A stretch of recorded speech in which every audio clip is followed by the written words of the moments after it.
Hi everyone, कैसे हैं आप सभी। आई होप कि आप लोग अच्छे होंगे और अपनी पढ़ाई आप लोग कंटिन्यू किए होंगे। तो जल्दी से आप लोग क्लास को ज्वाइन करेंगे, जितना जल्दी हो सके क्लास को आप लोग ज्वाइन करेंगे। और जैसे कि मैंने आपको बताया था कि हमने जो पहले 2 दिन यानी पिछले 2 दिन जो चैप्टर पढ़ा था, जिस चैप्टर का नाम था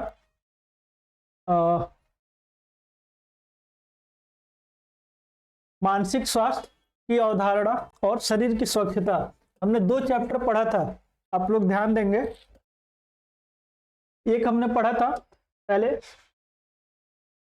शरीर की स्वच्छता और दूसरा जो चैप्टर हम लोगों ने पढ़ा था मानसिक स्वास्थ्य की अवधारणा।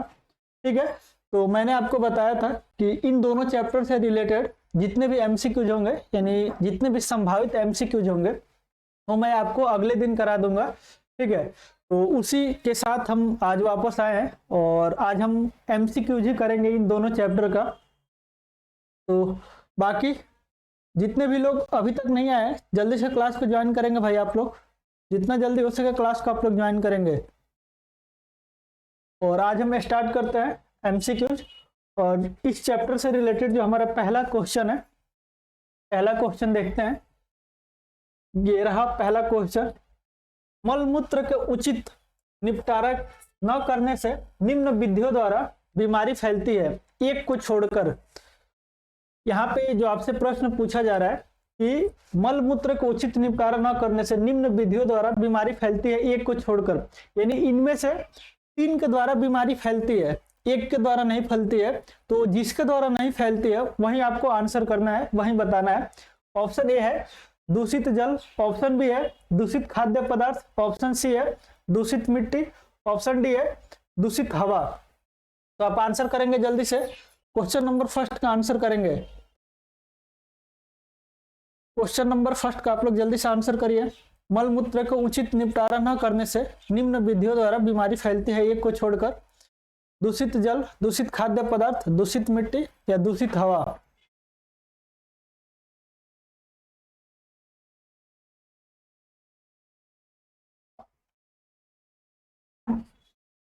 ठीक है, तो इसका जो राइट आंसर है, right answer is option D. Option D is right answer, यानी जो मल मूत्र का अगर उचित निपटारा नहीं किया जाएगा तो उससे बीमारी फैलेगी। और वो बीमारी फैलने का जो माध्यम हो सकता है वो दूषित जल हो सकता है, दूषित खाद्य पदार्थ हो सकता है और दूषित मिट्टी हो सकती है। तो हमारा जो राइट आंसर होगा ऑप्शन डी। क्वेश्चन नंबर 2 की तरफ मूव करते हैं। ये रहा क्वेश्चन नंबर सेकेंड। यहाँ पे आपसे पूछा जा रहा है कि सामुदायिक स्तर पर, यहाँ पे ध्यान रखिए कि सामुदायिक स्तर पर पूछा जा रहा है। तो जब भी आप प्रश्न पढ़ें शब्दों को ध्यान दें, शब्दों को हाईलाइट करें और उसके हिसाब से ही आंसर करें। ऐसा ना हो कि आप शब्द पे ध्यान ना दें और आंसर कुछ भी कर दें, तो इससे आपके प्रश्न गलत होने का संभावना ज्यादा हो जाएगा। ठीक है, तो सामुदायिक स्तर पर स्वच्छता बनाए रखने के लिए निम्नलिखित उपाय करने होंगे सिवाय की। अब ऑप्शन ए है उचित अपशिष्ट निपटान, ऑप्शन बी है जल संसाधन के नुकसान से बचे, ऑप्शन सी है उच्च शोर से बचे, ऑप्शन डी है अनुचित आवास सुविधाएं। तो जल्दी से आप लोग आंसर करेंगे क्वेश्चन नंबर सेकंड का। सामुदायिक स्तर पर स्वच्छता बनाए रखने के लिए निम्नलिखित उपाय करने होंगे सिवाय की। यहाँ पे भी वही बात पूछा जा रहा है कि अगर सामुदायिक स्तर पर आपको स्वच्छता बनाए रखना है तो इनमें से 3 तो आपको करने पड़ेंगे, एक नहीं करना पड़ेगा। वो एक क्या है वही आपसे पूछा जा रहा है, तो जल्दी से आप आंसर करेंगे। आंसर करेंगे क्वेश्चन नंबर सेकंड का आप लोग।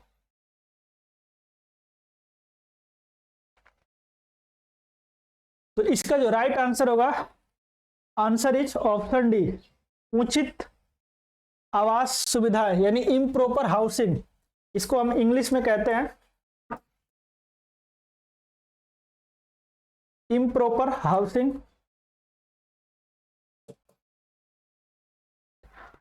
ये इसका राइट आंसर होगा। सामुदायिक स्तर पर ये 3 करने पड़ते हैं। उचित अपशिष्ट निपटान करना होता है, जल संसाधन के नुकसान से बचना होता है, उच्च शोर से बचना होता है, और जो अनुचित आवास सुविधाएं है यानी इम्प्रॉपर हाउसिंग है, ये सामुदायिक स्तर पर स्वच्छता के अंतर्गत नहीं आता है। देखिए ये भी जैसे स्वच्छ बनाए रहने के लिए या स्वच्छ बने रहने के लिए ये भी एक फैक्टर है इम्प्रॉपर हाउसिंग। स्वच्छ रहने के लिए ये भी एक फैक्टर है, लेकिन ये जो फैक्टर है ये सामुदायिक स्तर पर स्वच्छता के अंतर्गत नहीं आता है, तो इसलिए जो इसका आंसर होगा option D is right answer होगा। चलते हैं अगले क्वेश्चन की तरफ। Question number third. Question number third का आंसर करेंगे आप। टेस्टेस द्वारा बनाए जाने वाला हार्मोन कौन सा है? ऑप्शन ए है टेस्टेरोन, ऑप्शन बी है टीएसएच, ऑप्शन डी है कोर्टिसोल एंड ऑप्शन डी है इंसुलिन। अब यहाँ पे देखिए हार्मोन आपसे पूछा जा रहा है और मैंने आपको बहुत ही बढ़िया से समझाया भी था और लिखवाया भी था कि हार्मोन क्या होता है और एंजाइम क्या होता है। याद करिए आप लोग, मैंने आपको बताया था हार्मोन और एंजाइम के बारे में भी बताया था कि इन दोनों में डिफरेंस क्या होता है, ठीक है। और ये क्या होते हैं, मैंने आपको हार्मोन में बताया था कि कुछ हार्मोन्स प्रोटीन होते हैं, ठीक है, और कुछ स्टेरॉयड होते हैं। याद आ रहा है कुछ आपको ऐसे? जबकि जो एंजाइम होते हैं वो टोटली और टोटली प्रोटीन के बने होते हैं, टोटली और टोटली प्रोटीन के बने होते हैं। इस चीज को आप लोग ध्यान में रखिएगा हमेशा। उसके बाद मैंने बताया था आपको कि ये कौन से ऑर्गन से स्रावित होते हैं या निकलते हैं। आप लोग इस चीज को कमेंट करके बताएंगे। सेकेंड आप कमेंट करके बताएंगे कि कौन से बॉडी ऑर्गन से इनका स्राव होता है। तो मैंने आपको ये डिटेल से लिखवाया था, बताया भी था। तो अब यहाँ पे आप बताएंगे क्वेश्चन नंबर 3 कि टेस्टिस द्वारा बनाया जाने वाला हार्मोन कौन सा है। तो इसका जो राइट आंसर है, आंसर इज ऑप्शन ए टेस्टेरोन। अब देखिए यहाँ से आप पकड़ सकते हैं नाम से ही, यहाँ पे टेस्टिस है और जो हार्मोन है टेस्टेरोन है, तो यहाँ पे नाम से ही आप आंसर इसका निकाल सकते हैं। तो राइट आंसर इज होगा ऑप्शन ए। और जो टेस्टेरोन हार्मोन है इसको बनने में जो हमारे विटामिन डी है, अगर मैं इसे इरेज करूं,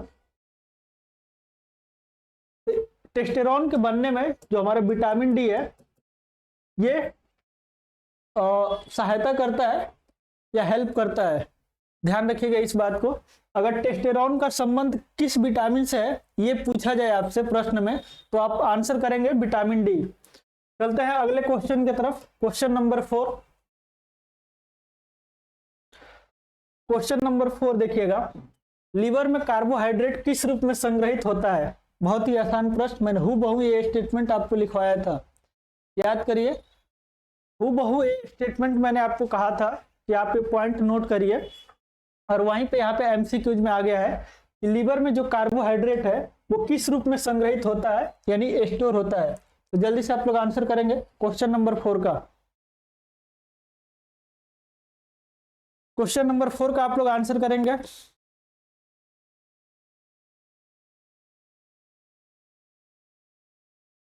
ठीक है, तो इसका जो राइट आंसर होगा, right answer is option D glycogen. मैंने आपको लिखवाया था कि जब भी शरीर में रक्त में यानी ब्लड में कार्बोहाइड्रेट की मात्रा अगर बढ़ जाती है,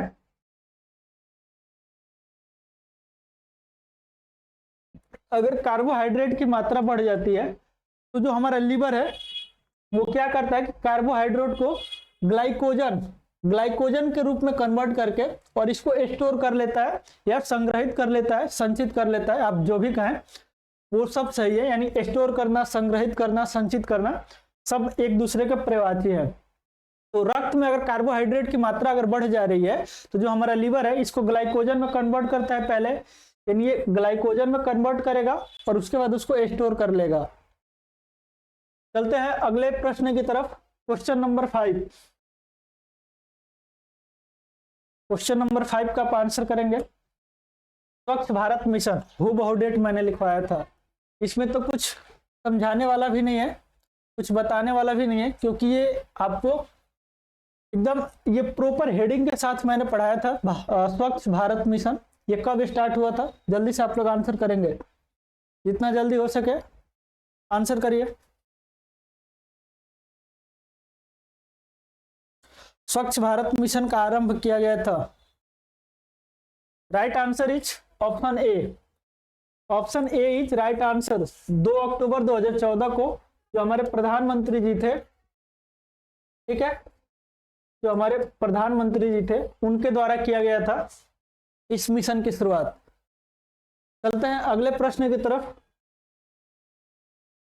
क्वेश्चन नंबर 6। क्वेश्चन नंबर 6 आप ध्यान से देखेंगे। मौखिक बातचीत या शारीरिक हमले, दो शब्द यहाँ पे दिया है, मौखिक बातचीत या शारीरिक हमले, या दोनों के द्वारा क्रोधी बर्ताव की अभिव्यक्ति या प्रदर्शन कहलाता है। ठीक है, यानी जो मौखिक बातचीत होता है या जो शारीरिक हमला होता है, ये जो बर्ताव होता है या इस बर्ताव की जो अभिव्यक्ति होती है, इसको हम क्या कहते हैं? दमन, वापसी, आक्रामकता, उपरोक्त में से कोई नहीं। आंसर करेंगे क्वेश्चन नंबर 6 का जल्दी से। क्वेश्चन नंबर 6 का आप लोग आंसर करेंगे जल्दी से।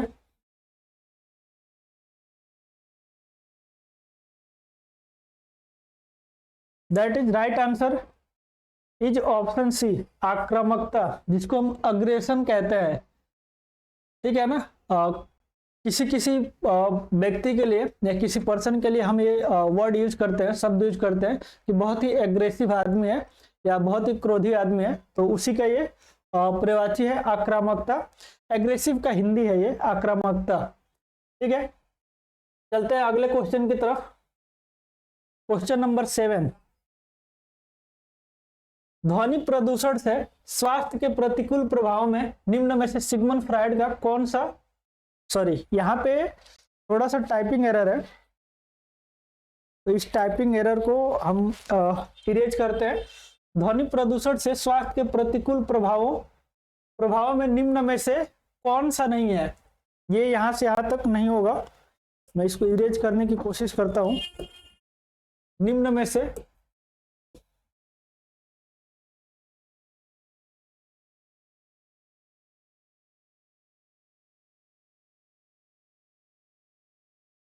से कौन सा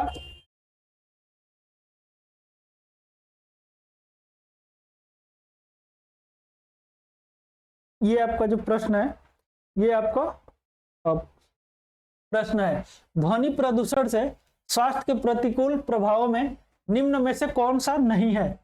यानी जो ध्वनि प्रदूषण होता है तो उसके कई सारे इफेक्ट होते हैं, कई सारे रिजल्ट होते हैं। तो यहाँ पे आपको 4 रिजल्ट दिया गया है, उन 4 रिजल्ट में से पूछा जा रहा है कि कौन सा एक रिजल्ट नहीं होगा। ऑप्शन ए है बहरापन, ऑप्शन बी है एकाग्रता में कमी, ऑप्शन सी है रक्तचाप में वृद्धि, ऑप्शन डी है अत्यधिक निद्रा। अब इस प्रश्न का आंसर जो है आप जो दिनचर्या जीते हैं उसके हिसाब से भी दे सकते हैं। इस प्रश्न के लिए आपको पढ़ने की कोई जरूरत नहीं है। अगर बहुत ज्यादा सुर हो रहा है, बहुत ज्यादा आवाज हो रहा है, तो आपको क्या क्या इफेक्ट आ सकते हैं या क्या हो सकता है? सीधी सी बात है भाई, बहरापन तो हो ही सकता है। एकाग्रता में कमी, देखते हैं जब भी बहुत ज्यादा सुर होता है तो हम किसी भी चीज में ध्यान नहीं लगा पाते हैं, किसी भी काम को हम मन से नहीं कर पाते हैं। उसके बाद रक्तचाप में वृद्धि, भाई ब्लड प्रेशर बढ़ जाता है, जब भी सुर होता है तो बीपी हमारी बढ़ती है। उसके बाद जो ऑप्शन डी है अत्यधिक निद्रा, ये नहीं होता है, सुर में अत्यधिक निद्रा नहीं, अनिद्रा आती ही नहीं, यानी इसमें जो होगा कि कम निद्रा, ये इसका रिजल्ट होगा, अत्यधिक निद्रा नहीं होगा। तो right answer is option D. Option D is right answer, अत्यधिक निद्रा। अत्यधिक निद्रा क्यों होगा? क्योंकि यहाँ पे कौन सा नहीं है पूछा जा रहा है। चलते हैं अगले प्रश्न की तरफ। Question number 8। भारत की राष्ट्रीय मानसिक स्वास्थ्य नीति की शुरुआत कब की गई थी? राष्ट्रीय मानसिक स्वास्थ्य नीति यानी नेशनल मेंटल हेल्थ, इसके बारे में पूछा जा रहा है। नेशनल मेंटल हेल्थ पॉलिसी, इसकी शुरुआत कब की गई थी? आंसर करेंगे ऑप्शन ए है 1982, ऑप्शन बी है 1987, ऑप्शन सी है 1994, ऑप्शन डी है 2014। जल्दी से आंसर करेंगे क्वेश्चन नंबर 8 का आप लोग। राष्ट्रीय मानसिक स्वास्थ्य नीति की शुरुआत कब की गई? National mental health policy. इसका जो राइट आंसर होगा, right answer is option A.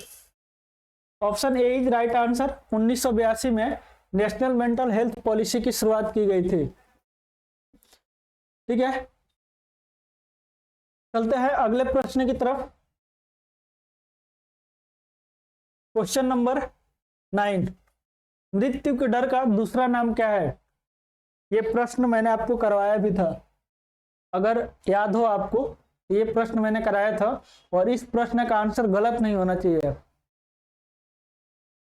इस प्रश्न का आंसर गलत नहीं होना चाहिए, ध्यान से आंसर करिएगा इस प्रश्न का। मृत्यु के डर का दूसरा नाम क्या है? आर्कोफोबिया, ऑप्शन बी है थानेटोफोबिया, ऑप्शन सी है क्लस्ट्रोफोबिया, ऑप्शन डी है गेमोफोबिया। जल्दी से आप आंसर करेंगे इसका।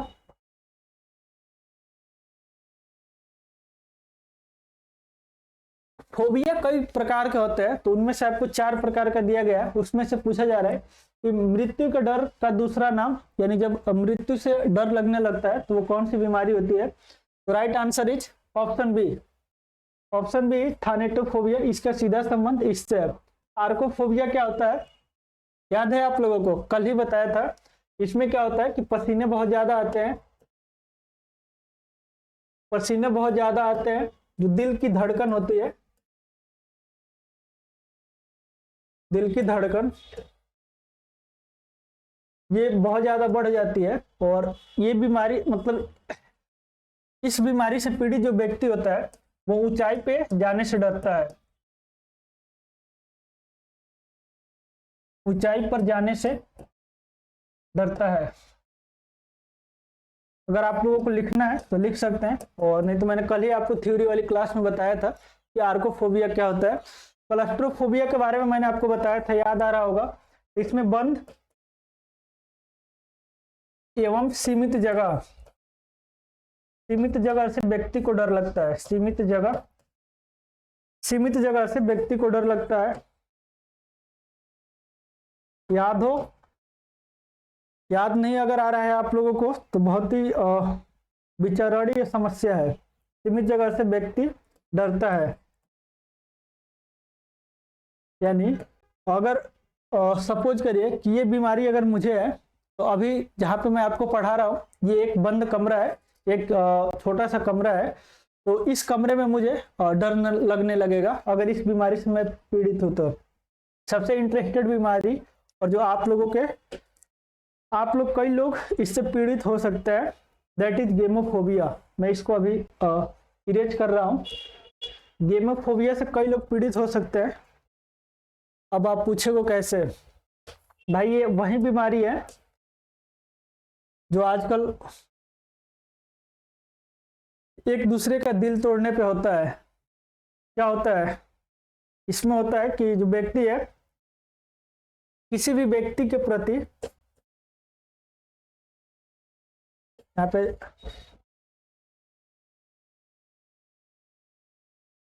किसी भी व्यक्ति के प्रति प्रतिबद्धता से डरता है। उसको ये डर रहता है कि ये आदमी कभी भी मुझे छोड़ सकता है, कभी भी धोखा दे सकता है, और उस समय मुझे कोई हेल्प नहीं करेगा। किसी भी व्यक्ति के प्रति प्रतिबद्धता, प्रतिबद्धता से डरता है। एक चीज सिंपल भाषा में और भी लिख सकता है कि शादी से डरता है, शादी से डरता है। इसमें आदमी को ये डर लगता है कि जैसे भी आपका जो मेल पार्टनर है, फीमेल पार्टनर है, या किसी से भी आपका रिलेशन या जुड़ाव हो सकता है, तो उस पर्सन के प्रति आपको ये डर हमेशा बना रहता है कि ये व्यक्ति मुझे कभी भी छोड़ सकता है, और जैसे ये मुझे धोखा देगा, छोड़ेगा, उस समय मुझे कोई हेल्प नहीं करेगा और मेरी जो स्थिति है वो बहुत ही खराब हो सकती है। तो ये हमेशा डर बना रहता है गेमोफोबिया में। चलते हैं अगले प्रश्न की तरफ। क्वेश्चन नंबर 10, क्वेश्चन नंबर 10 का आप लोग आंसर करेंगे। एक भावनात्मक विकार क्या है? व्हाट इज भावनात्मक विकार? जल्दी से आप लोग आंसर करेंगे इसका।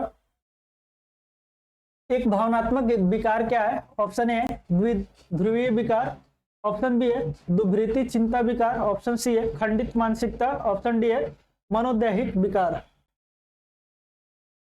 आंसर करेंगे आप लोग।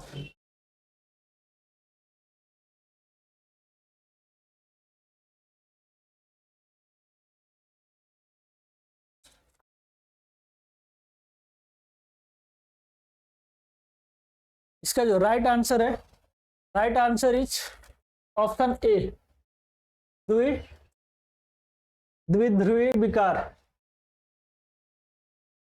अगले प्रश्न की तरफ मूव करते हैं। क्वेश्चन नंबर 11, संचलन के मनोचिकित्सात्मक उपयोग को कहा जाता है।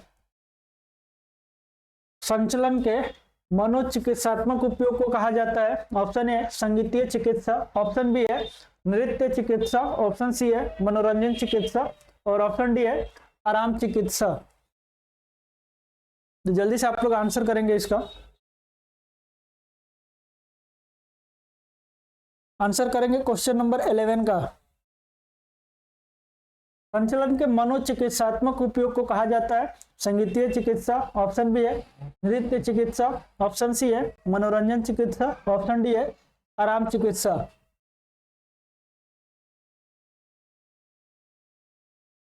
इसका जो राइट आंसर है option B is right answer, नृत्य चिकित्सा। चलते हैं अगले क्वेश्चन की तरफ। क्वेश्चन नंबर 12, एंडोमार्फ की विशेषता है। एंडोमार्फ की विशेषता है, जल्दी से आप लोग आंसर करिएगा। ऑप्शन ए पतला एवं आलसपन, ऑप्शन बी है शिथिल एवं वसा, ऑप्शन सी है मांसपेशीय एवं एथलेटिक और ऑप्शन डी है उपर्युक्त सभी। तो जल्दी से आप आंसर करिए क्वेश्चन नंबर 12 का। एंडोमार्फ की विशेषता है।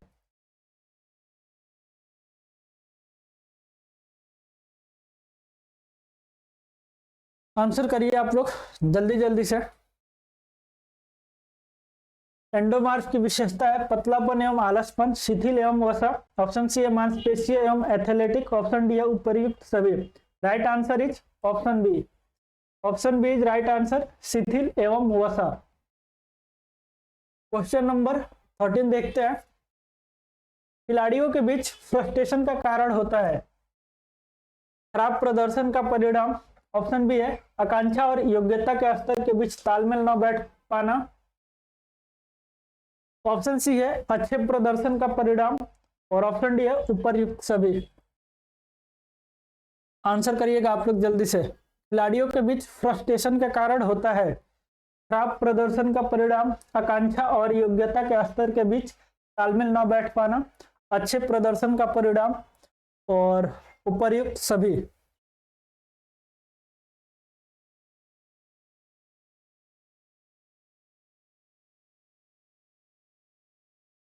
Right answer is option B. Option B is right answer, आकांक्षा और योग्यता के स्तर के बीच तालमेल न बैठ पाना। अब देखिए क्या है कि जैसे मान लीजिए मैं क्रिकेट बहुत खेलता हूँ, मैं क्रिकेट ही खेला हूँ तो उसी के एग्जाम्पल ले रहा हूँ। मैं एक अच्छा प्लेयर हूँ क्रिकेट में, तो जब भी मैं खेलता हूँ तो मेरे जो टीममेट है उनको ये आशा रहती है कि अमन जो भी है यानी मैं, तो मैं अगर खेलने जा रहा हूँ बैट मेरे हाथों में आ रही है तो कम से कम मैं 50 रन स्कोर करूं। इतना हमारे टीममेट को भी आशा है, मुझे भी आशा है कि कम से कम मैं 50 रन तो स्कोर कर ही दूंगा। लेकिन जैसे मैं खेलने गया, ठीक है, और मैं 10 रन पे ही आउट हो गया। अगर मैं 10 रन पे आउट हो जा रहा हूं तो अब यहाँ पे देखिए क्या हो रहा है कि मेरी योग्यता क्या है, योग्यता है कि मैं 50 प्लस स्कोर करता हूं और बढ़िया करता हूं, लेकिन जो जितना मैं एक्चुअल में रन बना पाया अपने टीममेट के लिए वो है 10 रन। यानी यहाँ पे क्या हुआ, योग्यता के स्तर के बीच और आकांक्षा, यानी जो हमारी योग्यता थी और जो हमारी आकांक्षा थी उसी के बीच में तालमेल ना बैठना या तालमेल नहीं बैठा, उससे एकदम ठीक नीचे, यानी जितनी आकांक्षा थी जितनी अपेक्षा थी उसका हमने 1/5 हिस्सा ही कवर कर पाया। इसलिए मेरे अंदर फ्रस्ट्रेशन आएगा और मैं सोचूंगा कि मैं कैसे आउट हो गया या क्यों नहीं रन बना पाया। तो ये एक मेन रीजन है। चलते हैं क्वेश्चन नंबर 14 की तरफ। आवरण विज्ञान एवं मानसिक प्रक्रिया जानी जाती है। आवरण विज्ञान एवं मानसिक प्रक्रिया जानी जाती है। जल्दी से आप लोग आंसर करेंगे क्वेश्चन नंबर 14 का।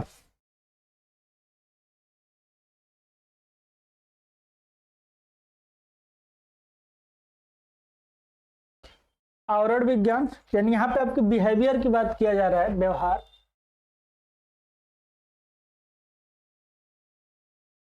ठीक है, बिहेवियर एवं मानसिक प्रक्रिया यानी मेंटल प्रोसेस, मेंटल प्रोसेस। इसका जो स्टडी होता है इसको क्या कहा जाता है? मनोविज्ञान, किनेसियोलॉजी, ऑप्शन सी है शरीर क्रिया विज्ञान, ऑप्शन डी है समाजशास्त्र। जल्दी से आप लोग आंसर करिएगा। क्वेश्चन नंबर 14 का, आवरण विज्ञान एवं मानसिक प्रक्रिया जानी जाती है। ऑप्शन ए है मनोविज्ञान, ऑप्शन बी है किनेसियोलॉजी, ऑप्शन सी है शरीर क्रिया विज्ञान और ऑप्शन डी है समाजशास्त्र। तो राइट आंसर इज होगा, इसका जो राइट आंसर होगा ऑप्शन ए मनोविज्ञान। मनोविज्ञान जो हमारा बिहेवियर है, ठीक है, और जो हमारा मेंटल प्रोसेस है, इसके साइंटिफिक स्टडी को ही मनोविज्ञान कहा जाता है। आप कहीं भी लिख सकते हैं। जो आपका मनोविज्ञान होता है जिसको हम साइकोलॉजी कहते हैं, इसको इंग्लिश में मनोविज्ञान को क्या कहा जाता है? साइकोलॉजी। और ये क्या होता है? जो हमारा बिहेवियर होता है और जो हमारा मेंटल प्रोसेस होता है उसका साइंटिफिक स्टडी मनोविज्ञान कहलाता है। अगले प्रश्न की तरफ मूव करते हैं। Question number 15, conditional theory of learning सिद्धांत का आविष्कार किसने किया?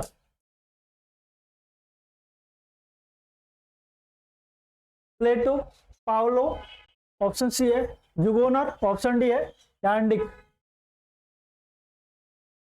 जल्दी से आप लोग आंसर करेंगे।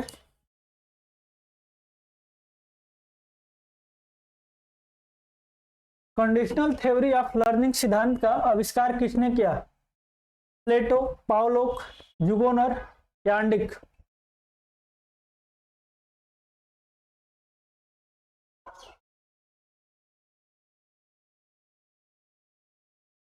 इसका जो राइट आंसर होगा, right answer is option B Pavlov. इनका जो पूरा नाम था वो था, इनका पूरा नाम इवान पावलो।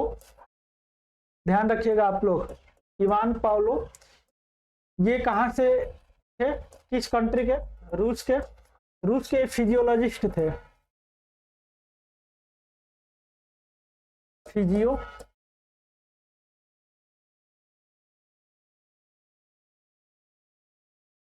रूसी फिजियोलॉजिस्ट थे ये, और इनको 1904 में नोबेल पुरस्कार मिला था। ध्यान रखिएगा, इनको कब मिला था? 1904 में इसी फील्ड में नोबेल पुरस्कार मिला था। ये आपके जीएस के कुछ प्रश्न हो गए। नोबेल पुरस्कार इवान पावलोव को। तो इनके बारे में आप इतना चीज ध्यान रखेंगे कि जो पावलो हैं उनका पूरा नाम इवान पावलोव है। ये रूसी फिजियोलॉजिस्ट थे और 1904 में इनको नोबेल पुरस्कार मिला था।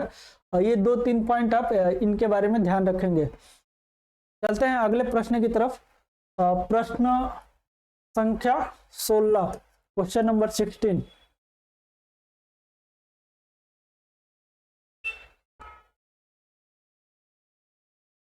क्वेश्चन नंबर 16, शारीरिक क्रियाओं के मनोवैज्ञानिक आधार का अध्ययन है। मनोवैज्ञानिक आधार का अध्ययन है। ऑप्शन ए है बाल मनोविज्ञान, ऑप्शन बी है शिक्षा मनोविज्ञान, ऑप्शन सी है खेल मनोविज्ञान, ऑप्शन डी है अपराध विज्ञान, क्रिमिनोलॉजी। जल्दी से आप आंसर करिएगा, मैं साइड हट रहा हूं। शारीरिक क्रियाओं के मनोवैज्ञानिक आधार का अध्ययन है। बाल मनोविज्ञान, शिक्षा मनोविज्ञान, खेल मनोविज्ञान, अपराध विज्ञान। क्वेश्चन नंबर 16 का आप लोग आंसर करेंगे।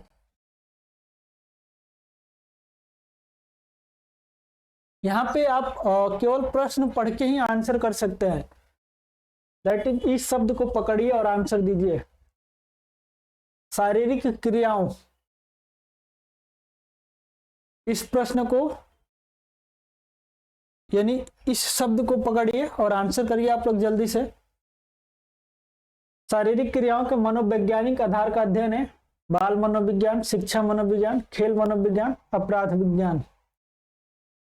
भाई शारीरिक क्रियाओं का संबंध सीधा किससे होगा? खेल मनोविज्ञान से। जब भी आप कोई भी खेल खेलते हैं तो आपकी शारीरिक क्रियाएं संपन्न होती हैं या शारीरिक क्रियाएं होती हैं। तो इसका जो राइट आंसर होगा option C is right answer, खेल मनोविज्ञान। ठीक है, चलते हैं अगले क्वेश्चन की तरफ। क्वेश्चन नंबर 17, प्रतिभा का पता लगाने का कौन सा प्रमुख पैमाना गिम्बल द्वारा नहीं सुझाया गया था। देखिए इनमें से जो 3 है वो गिम्बल द्वारा सुझाए गए थे, एक नहीं सुझाया गया था, वहीं आपको बताना है जो गिम्बल द्वारा नहीं सुझाया गया था। तो जल्दी से आप आंसर करिए। ऑप्शन ए है प्रेरणा, ऑप्शन बी है फिजियोलॉजिकल तथा मोर्फोलॉजिकल कारक, ऑप्शन सी है सामाजिक चार, ऑप्शन डी है ट्रेन एबिलिटी। तो जल्दी से आप आंसर करेंगे इसका। क्वेश्चन नंबर 17 का आप लोग आंसर करेंगे जितना जल्दी हो सके।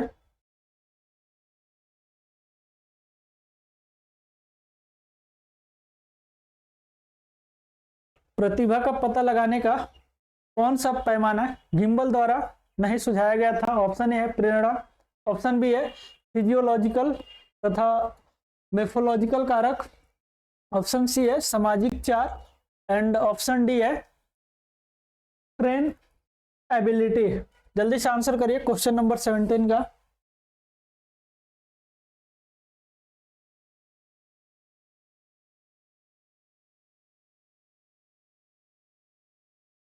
आंसर करिएगा जल्दी से। प्रतिभा का पता लगाने का कौन सा प्रमुख पैमाना गिम्बल द्वारा नहीं दिया गया था। प्रेरणा, फिजियोलॉजिकल तथा मेफोलॉजिकल कारक, सामाजिक चार्ट, ट्रेन एबिलिटी। इसका जो राइट आंसर होगा वो होगा ऑप्शन सी। ऑप्शन सी जो है ये गिम्बल द्वारा नहीं दिया गया था, बाकी जो प्रेरणा है ये गिम्बल द्वारा दिया गया था, फिजियोलॉजिकल तथा मोर्फोलॉजिकल जो कारक है ये भी गिम्बल द्वारा दिया गया था, और जो ट्रेन एबिलिटी है ये भी गिम्बल द्वारा सुझाया गया था। तो इसका जो राइट आंसर होगा ऑप्शन सी सामाजिक चार, ये गिम्बल द्वारा नहीं दिया गया था। क्वेश्चन नंबर 18 की तरफ चलते हैं। साइको का अर्थ है विज्ञान, व्यवहार, आत्मा, मन। बहुत ज्यादा आप लोग इस शब्द का यूज करते होंगे किसी भी पर्सन के लिए कि वह बहुत ज्यादा साइको है या बहुत ज्यादा क्या और इसका पर्यायवाची हो सकता है, बताइए आप लोग। साइको का अर्थ है विज्ञान, व्यवहार, आत्मा, मन। साइको का मतलब विज्ञान तो नहीं होगा, आप एलिमिनेट करके भी आंसर कर सकते हैं इसका, एलिमिनेट करके भी आंसर कर सकते हैं। विज्ञान, व्यवहार, आत्मा, मन।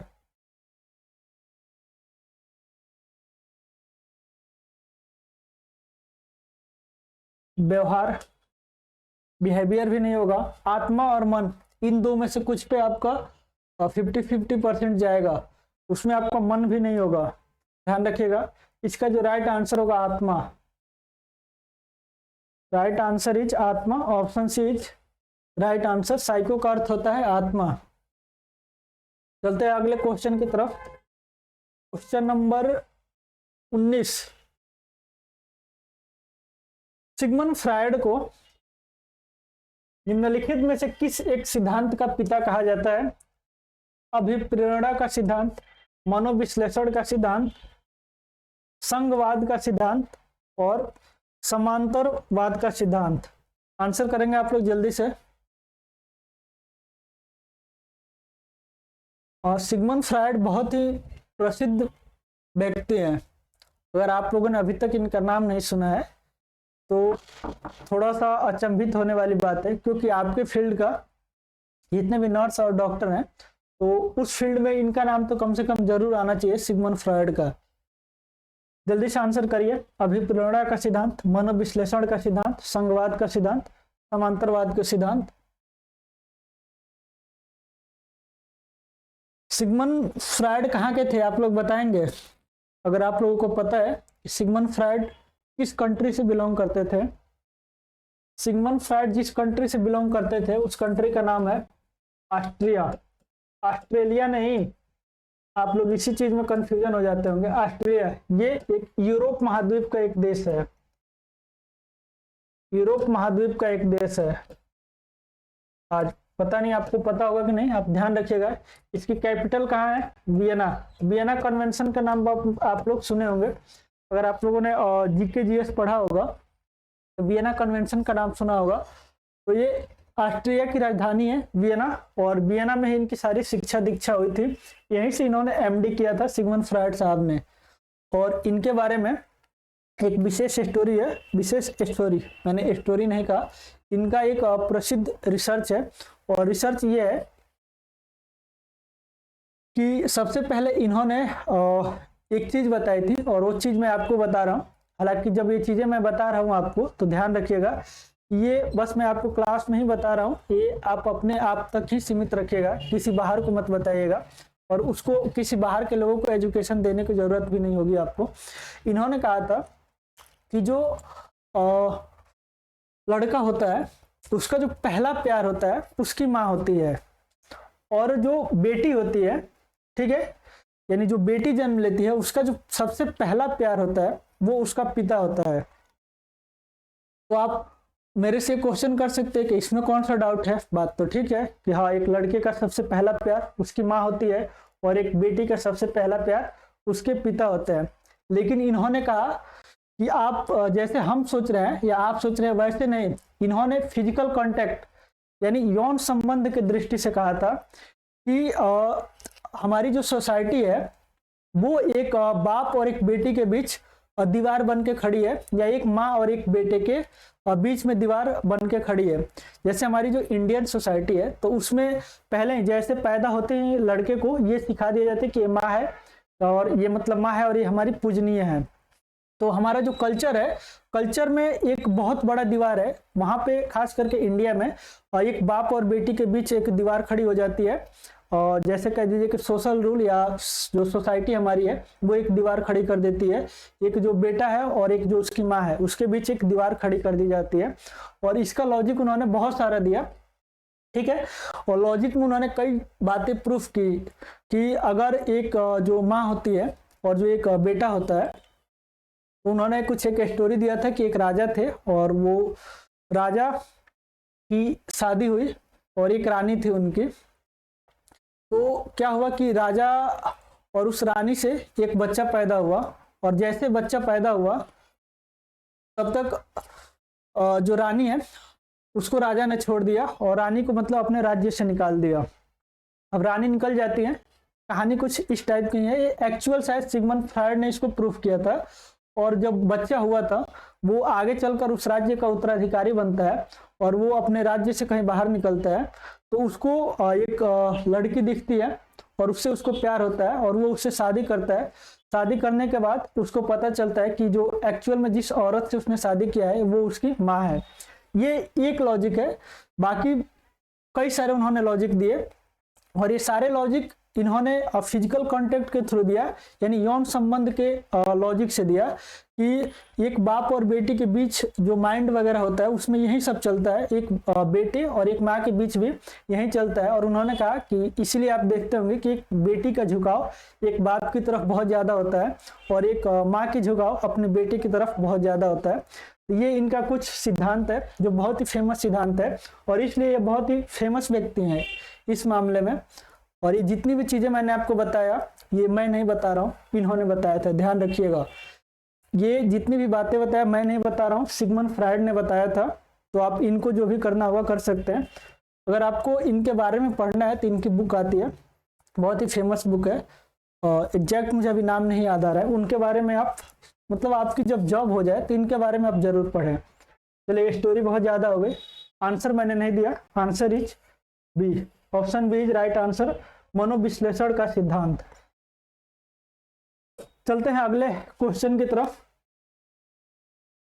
क्वेश्चन नंबर 20, कौन से कारण है जो शारीरिक दक्षता को प्रभावित करते हैं? शारीरिक बनावट, शारीरिक क्रिया, मनोवैज्ञानिक कारण, उपरोक्त सभी। जल्दी से आप आंसर करेंगे। कौन से कारण है जो शारीरिक दक्षता यानी जो हमारा शारीरिक एबिलिटी है उसको एफेक्ट करते हैं, प्रभावित करते हैं? ऑप्शन ए शारीरिक बनावट, शारीरिक क्रिया, मनोवैज्ञानिक कारण, एंड ऑप्शन डी है उपरोक्त सभी। आंसर करिएगा आप लोग।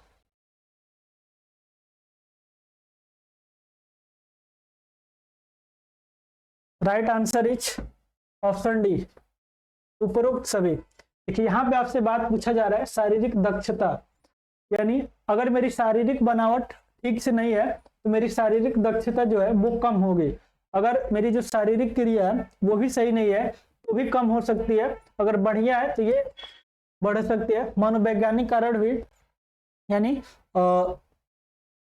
मनोवैज्ञानिक कारण कि अगर हम बढ़िया सोच रहे हैं और किसी काम को लेकर प्रतिबद्ध है तो उस काम में हम बहुत आगे तक जा सकते हैं। इसलिए इसका जो राइट आंसर होगा वो इन तीनों से इफेक्ट पड़ता है शारीरिक दक्षता में, तो right answer is option D, उपरोक्त सभी। ये हमारे क्वेश्चन का, सॉरी एमसीक्यूज का शायद लास्ट प्रश्न था। हाँ, ये लास्ट प्रश्न था। ये हमारे 2 चैप्टर के एमसीक्यूज रहे जो हमने आज से पिछले 2 दिनों में पढ़ा था। अब आगे ऐसे ही हम एमसीक्यू सॉल्व करेंगे, जैसे हम 1 चैप्टर 2 चैप्टर पढ़ेंगे और उसका जो एमसीक्यूज होगा उसको मैं आपको सॉल्व करवाते रहूंगा। क्योंकि जैसे पहले हमारा फॉर्मेट था कि हम पहले थ्योरी पढ़ते थे, यानी 1 चैप्टर पढ़ते थे और उससे रिलेटेड 4-5 प्रश्न करते थे। तो अभी कुछ दिनों से मैंने वो बंद कर दिया था, डेली मैं क्वेश्चन नहीं करा पाता था, तो इसीलिए मैं वो क्वेश्चन शिफ्ट कर दिया आज की क्लास में। कल हम फिर से थ्योरी पढ़ेंगे और एक नया सा चैप्टर स्टार्ट करेंगे।